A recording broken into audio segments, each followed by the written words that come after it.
اور اس کا انٹرویو لیا، لیکن حادثہ کے مقام پر فوج نے اخباری میڈیا کو بھی جانے سے روک دیا۔ کچھ دن بعد پہرا ہٹا دیا گیا، لیکن فوج نے وہاں سے ہر چیز غائب کر دی تھی۔ 15 جولائی 1947 یعنی واقعہ کے 7 دن بعد بریگیڈیئر جنرل راجر ریمی نے میڈیا سے تردید کرتے ہوئے ایک بیان بھی جاری کیا، جس میں کہا گیا تھا کہ روزویل میں جو کچھ گرا وہ ایک موسمیاتی غبارے کے علاوہ اور کچھ نہیں تھا، لیکن مقامی لوگوں نے ایئر فورس کے بیان کی تردید کر دی اور بہت سے چشمدید گواہوں نے مقامی ریڈیو پر یلغار کر دی۔ اس دوران یہ ہوا کہ خفیہ ایجنسی اور ایئر فورس کے اہلکار میک برازیل کو بطور مہمان قریبی آرمی بیس لے گئے اور اس کے بیانات قلم بند کیے گئے۔ میک خفیہ پولیس اور ایئر فورس آرمی کا پورا ایک ہفتہ مہمان رہا، اور جب میک واپس آیا تو اس کا بیان گزشتہ بیانات سے مختلف تھا، لیکن میک کے بیانات جو اس نے ایئر فورس کو دیے تھے کبھی منظر عام پر نہیں آئے۔ البتہ میک نے اپنی فیملی کو یہ ضرور بتایا کہ ہفتہ بھر جو سلوک اس کے ساتھ کیا گیا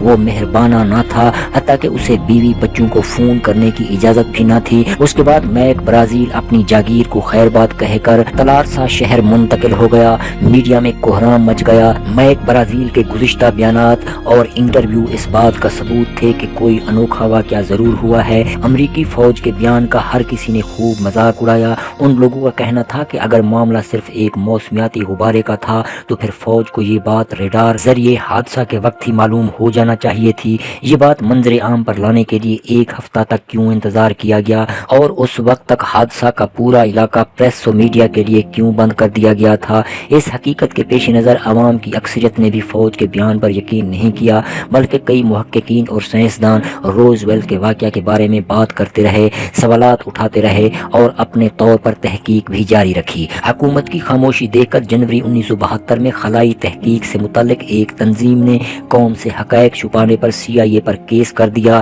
بند کمرے میں منعقدہ 7 نشستوں کے بعد عدالت نے قومی سلامتی کے پیش نظر کیس بند کر دیا۔ 1978 میں سب سے پہلے نیوکلیئر فزکس کے سائنسدان اسٹینٹن فریڈمین نے یہ کیس پھر سے کھولا۔ اس نے اس واقعہ کے گواہوں اور کئی ملوث اہلکاروں سے پوچھ گچھ کی اور دوبارہ چھان بین کی تو پتہ چلا کہ موسمیاتی غبارے کی کہانی پینٹاگون کے احکامات پر بنائی گئی تھی۔ میڈیا کو گمراہ کرنے کے لیے ہوسٹن کے کرنل ڈوبس کی مدد سے ایک نقلی موسمیاتی غبارہ بنوایا گیا اور فورٹ ورتھ کے فوٹوگرافر جے بونڈ جانسن نے اس کی تصویریں کھینچ کر میڈیا کو فراہم کی۔ اسٹینٹن فریڈمین نے اس واقعہ کے سب سے اہم کردار میجر جیسی مارشل سے رابطہ کیا، جو زیادہ کچھ بتانے کو تیار نہیں تھے، مگر ان سے اتنا ضرور پتہ چل گیا کہ دھات کے جو ٹکڑے ملے تھے ویسے زمین پر کہیں نہیں پائے جاتے۔ امریکی ایئر فورس کے ڈاکٹر گلین ڈینس جو روزویل ایئر فورس بیس پر ان دنوں تعینات تھے، اس بات کا اعتراف کیا کہ روزویل واقعہ کے وقت ان کے بیس کیمپ پر خلائی مخلوق کی لاشیں لائی گئی تھیں۔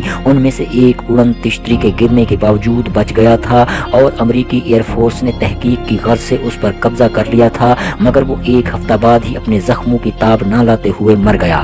اس دوران روزویل کے واقعہ اور اس سے متعلق فوج کے خفیہ کردار پر سینکڑوں رپورٹیں شائع کی گئیں، اور پھر وقت گزرنے کے ساتھ ساتھ بہت سے حقائق بھی منظر عام پر آنا شروع ہو گئے۔ سال 1980 میں معروف امریکی ماہر لسانیات چارلس بیرلٹس اور مصنف ولیم ایلمور نے اس معاملے کی تحقیق کی تو اسے پتہ چلا کہ وہ چیز جو روزویل میں اس رات گری تھی وہ سوائے ایک اڑن تشتری کے اور کچھ نہیں تھا، جس میں خلائی مخلوق کی لاشیں تھیں۔ اپنی کتاب دا روزویل انسیڈنٹ یعنی روزویل واقعہ میں دونوں مصنفین نے اس واقعہ سے متعلق تمام تحقیقات جمع کی اور ان لاشوں کی طرف بھی توجہ دلائی جو 1947 میں اس اڑن تشتری میں سے برآمد کی گئی تھیں۔ بیرلٹس کے مطابق امریکی عسکری خفیہ مقامات میں سے ایک مقام ایریا 51 نامی علاقہ بھی ہے، جس میں سائنسدانوں نے ان 2 خلائی مخلوقات کی لاشوں کا پوسٹ مارٹم کر کے انہیں اب تک وہیں محفوظ بھی رکھا ہوا ہے، جس سے صاف ظاہر ہوتا ہے کہ امریکی حکومت اپنی قوم اور پوری دنیا سے دوسرے سیاروں میں موجود تہذیبوں کی حقیقت چھپا رہی ہے۔ چارلس بیرلٹس اور ولیم مور کی کتاب نے فروخت کے تمام ریکارڈ توڑ دیے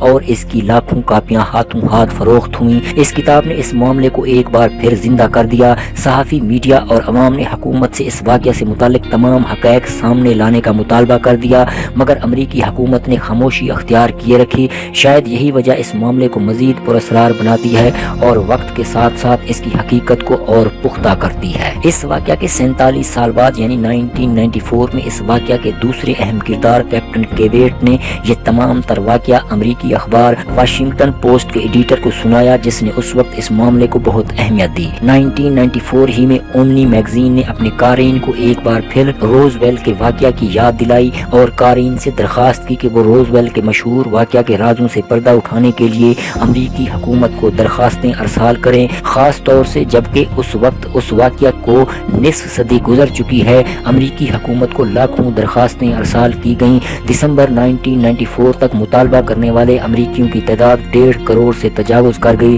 لیکن حکومت پھر بھی ٹس سے مس نہ ہوئی اور ایسے ایک دن اچانک روزویل کے واقعہ کی تصدیق کے لیے ایک ایسا ناقابل یقین ثبوت منظر عام پر آ گیا جس نے شک کی کوئی گنجائش باقی نہیں چھوڑی تھی۔ برطانوی ٹی وی سے تعلق رکھنے والے رے سینٹیلی ایک ایسی ویڈیو فلم منظر عام پر لائے جو ان کے مطابق انہوں نے ایک سابق امریکی ایئر فورس اہلکار سے حاصل کی تھی جس نے اسے 50 سال سے چھپا کر رکھی تھی اور بستر مرگ پر اسے منظر عام پر لانے کا فیصلہ کر لیا تھا۔ یہ ویڈیو ایک دھماکے سے کم نہیں تھی۔ 17 منٹ کی اس ویڈیو میں ایک انسان نما مخلوق کا تفصیلی پوسٹ مارٹم دکھایا گیا تھا جسے روزویل میں اڑن تشتری کے گرنے کے بعد انجام دیا گیا تھا۔ اس زمانے میں بین الاقوامی میڈیا اپنی ترقی کے عروج پر تھا، چنانچہ اکثر ٹی وی چینلز پر یہ پوری فلم دکھائی گئی اور اس پر بحث کے لیے سینکڑوں پروگرام بھی مرتب کیے گئے۔ اس فلم کے بارے میں ماہرین کی حیران کن رائے تھی۔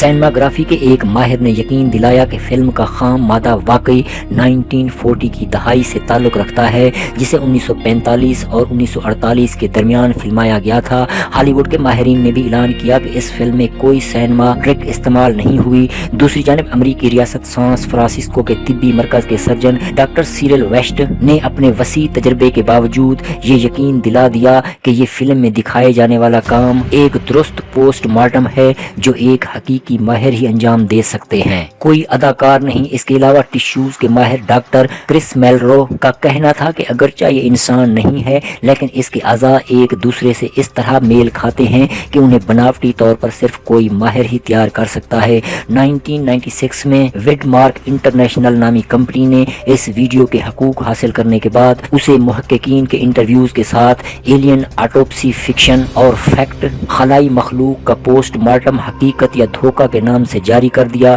اس بحث مباحثے کے باوجود امریکی حکومت حسب معمول اس سارے معاملے کو مکمل طور پر نظر انداز کرتی رہی۔ اس فلم کی حقیقت سے کئی سائنسدانوں نے نہ صرف انکار کر دیا بلکہ روزویل کی پوری کہانی کو بھی ایک سفید جھوٹ قرار دیتے رہے اور اس فلم پر سینکڑوں اعتراضات بھی کیے گئے۔ فلم جاری ہونے کے بعد جب عوام کی جانب سے امریکی حکومت پر تجاہل عارفانہ کا الزام زور پکڑتا چلا گیا تو امریکی حکومت اس کے وارث یعنی دفاع، پینٹاگون اور فضائیہ نے 1997 میں ایک اور بیان اس دعوے کے ساتھ جاری کیا کہ یہ انکشاف روزویل کے واقعہ سے متعلق ہر بحث کا ہمیشہ کے لیے خاتمہ کر دے گا۔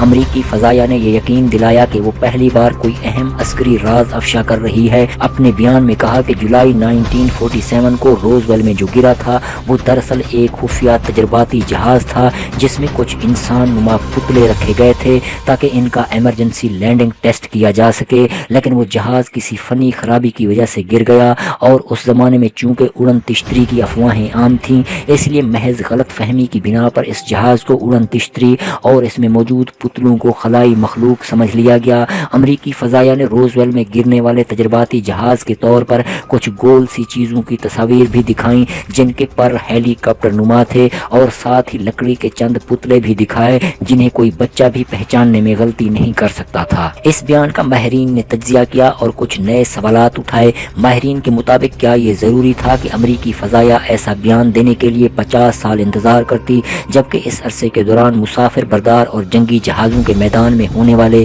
بے پناہ ترقی کے مقابلے میں 1947 کا وہ مبینہ خفیہ جہاز کوئی حیثیت نہیں رکھتا تھا۔ یہ بھی سوال کیا گیا کہ یہ بیان آخر فلم کے منظر عام پر آنے اور بازاروں میں دستیاب ہونے کے بعد ہی کیوں آیا، اس سے پہلے کیوں جاری نہیں کیا گیا۔ صاف ظاہر تھا کہ امریکی حکومت کا یہ بیان دراصل معاملے کو رفع دفع کرنے اور عوام کو بے وقوف بنانے کی ایک احمقانہ کوشش تھی۔ چنانچہ عوام کی اکثریت نے اس نئے بیان کو بالکل اسی طرح مسترد کر دیا جیسے انہوں نے نصف صدی قبل پرانے بیان کو ماننے سے انکار کر دیا تھا۔ امریکہ میں فریڈم آف انفارمیشن ایکٹ یعنی معلومات تک رسائی کی آزادی کے قانون کے تحت حکومت کو ہر وہ بات ایک نہ ایک دن میڈیا اور عوام کی معلومات کے لیے منظر عام پر لانی ہوتی ہے جسے وہ قومی سلامتی کے پیش نظر چھپا دیتے ہیں۔ اسی قانون کے تحت جون 2013 میں برطانیہ نے